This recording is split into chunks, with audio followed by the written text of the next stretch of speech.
Hi, and welcome to the Daily Newscast. I'm your host, Anna Nazarova. And I'm Brittany Factura.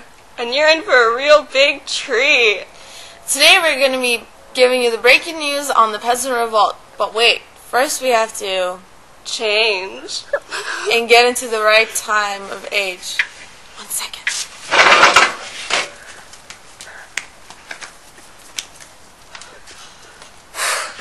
That's better. Much. Anyway, we have a special reporter, Riza, on the scene, talking to some peasants. Riza, take it away. Hi, I'm Riza Singh. We are live at the scene of the Pugachev's revolt, which is the largest peasant rebellion, with Emily, the leader of the revolt. Mr. Pugachev, could you please explain what's going on right now? Right now, the peasants are revolting against the Russian monarchy because they're being overworked due to forced labor. Some of the finest roads in the world are in France, and that is all because of forced labor. Are there any other reasons for this revolt? Yes, they want to reassert traditional rights against practices that they perceive as innovations. The targets that are carefully chosen and include unfair pricing, new or increased feudal dues, changes in methods of payment, and use and unjust officials, and extraordinarily brutal overseers and landlords. Have you promised the serfs anything? Yes, I have promised them. I have promised the serfs land of their own and freedom from their lords. Besides the Pugachev's revolt, have there been any other revolts because of the same issue? Russia has experienced much peasant unrest, with well over 50 peasant revolts between 1762 and 1769. Thank you, Mr. Pugachev, for taking your time out for this interview. Now back to Brittany and Anna. Luxurious, delicious meat. Hey, Billy Mays here. To all you hicklers interested in game, our poultry is the tastiest of them all. Our prices are golden. Where else could you find such a deal for this meal? This meat can only be exclusively hunted by the richest English landowners. Our range of game includes hares, partridges, pheasants, moorfowl, and deer. Only people owning great amounts of land have access to these babies, so they're obviously the best. Welcome back. Up next, we have Allison Lim interviewing an aristocrat. Hi, Allison here, with Ron the Aristocrat and his lovely French abode. So, about how many nobles are there in the French aristocracy? There are about 400,000 nobles. So, there are two groups. What groups are these, and what are their names? The two main groups in the French aristocracy are the nobles of the sword and the nobles of the road. I see. So, what group do you belong to, and are there any other groups? I am from the nobles of the road, who are bureaucrats, and the nobles of the sword are those who participated in the military.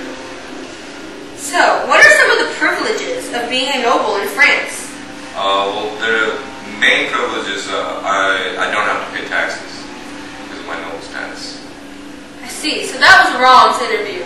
And we are here in his beautiful estate. Thank you for your time. Sure. Tired of being beaten around and told what to do? Do you want freedom? Yeah! Do you want land to yourself? Well, you can fight for freedom and land. Peasant army, we want you. Evelyn Pugachev can promise you freedom plus land, all for the price of your life. Fight with passion. Fight with strength. Not in shape. We can train you. Our exercises and practices are easy. Just follow these steps. The squat. Yes. The push-up. The sit-up. You guys all of a sudden... The weight lift. Come on, lift some weights. Oh. Yes, there you go. Oh God, I need to lift. Now that you're strong and can fight, but you don't know how to fight, we can train you. Fancy moves with swords and guns. You can be the ultimate warrior. Battle for freedom and land. We want you. Hi, welcome back. I'm Brittany Factura, and I'm here with Allison Lim and Raza Singh in the conference room. They will be debating the aristocracy and peasants.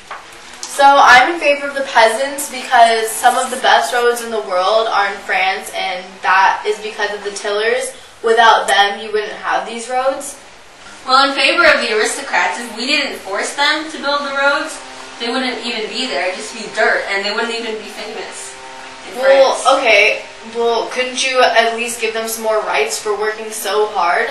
Well, like, if it weren't for them, you wouldn't have these roads. I'm sure you wouldn't be building them yourself. Well, would they rather have rights, or would they rather have room and board and food and clothing? I mean, even if they're rights, if they're on the streets still begging, there's no point in having them. Well, okay, but with your high status, couldn't you at least give the peasants, like, a little more? The clothes that they're wearing are practically potato sacks. Couldn't you at least give them a little more, just like as much as you have? Okay, if we gave them as much as we have, we wouldn't have that. Fine, a little bit more couldn't hurt. Okay, we already give them room and board and food. You know how much those peasants eat? There's a lot of them that cost a lot of money. And then clothing. I'm sorry we don't give them like designer clothing. All we can afford is what we give them. Now that we've heard both points of views, what's going on in crops and farming? Well, all in all, the peasants are working extremely hard to grow the crops for the nation and for the economy. Okay, well what are they using to grow the crops? They're using our land, our shovels, our mills. Without these mechanisms, I mean, how are they going to grow the crops? It's all ours that we're letting them use. Okay, I agree. Yes, you are providing the supplies, but would you actually be going down on all fours ready to till the land and put the seeds and everything? I don't think so. It's the peasants who are actually, like, doing the work. Well, I agree with that. I mean, they are doing the work, but what are we giving in exchange for the work? We're giving them everything they need to live. I mean, without all these supplies, they would be on the streets begging.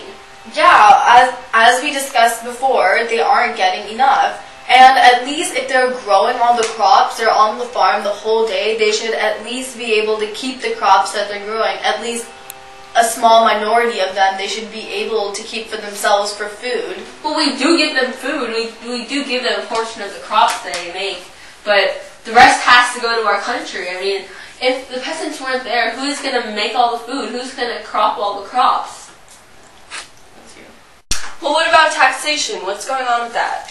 Well, the peasants are barely making any money at all, and now they're having to be taxed so much.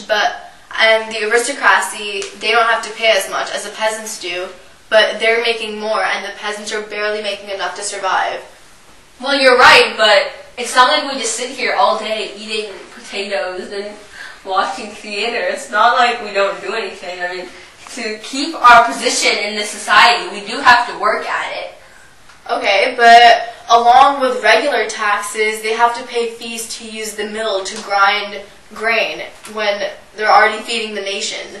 They have to pay for the mill to feed the nation. Does that make sense? We're letting them pay for the mill because they can't afford the mill themselves. We're letting them use it, and in exchange, yeah, but they have to pay for it. They have to pay to feed the nation. Of course, is that right they have to receive payment because they're using our property. I mean, it's like renting out our property. Of course, they're going to pay. Well, that still does not make sense. So, as you said, you're giving the peasants housing, but that's still not enough. As you can see, they're still going out having to pay rent for their families because this land that you're giving them is not enough. How can they live on a farm? They need another house, and they're obviously not getting paid enough for that. Well, they are getting paid because we give them room and board, okay? We give them food, so they don't even need to worry about food. We give them clothing. That's all life's necessities. I mean, that's all they need to survive. I mean, what they're asking for is extra everything, and we can't give everyone extra. Okay, so you are giving them stuff, but it's obviously you're giving them the most minimum. And that concludes our show. Thanks for watching!